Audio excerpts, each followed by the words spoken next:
এই বছর tower হ্যামলেটসের British Bangladeshi ছাত্রছাত্রীরা এ লেভেল ও লেভেল 3 রেজাল্টে জাতীয় গড়ের চেয়ে অনেক ভালো করেছে। গত 14 আগস্ট 2000-এর বেশি শিক্ষার্থীর রেজাল্ট হাতে পেয়ে আনন্দে মেতেছে। প্রায় 73.4% শিক্ষার্থী এ থেকে সি গ্রেড পেয়েছে, যা গত বছরের তুলনায় 4.2% বেশি। ইংল্যান্ডের গড় মাত্র 1.7% বেড়েছে। এ স্টার বা এ গ্রেড পেয়ে ভালো রেজাল্ট করেছে 18.5% শিক্ষার্থী।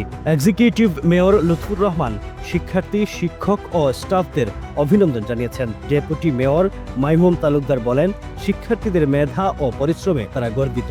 কিছু শিক্ষার্থীর রেজাল্ট বিশেষভাবে নজর কাটছে। এসব শিক্ষার্থীদের উচ্চশিক্ষার জন্য কাউন্সিল সহায়তা করবে। যাদের পরবর্তী পদক্ষেপে নিয়ে সাহায্য দরকার, তাদের জন্য কাউন্সিলের ইয়াং ওয়ার্ক পাথ সার্ভিসে পরামর্শ ও গাইডলাইন রয়েছে। Running a restaurant? Your food deserves the spotlight. Currywalla Media. Let's make your food famous.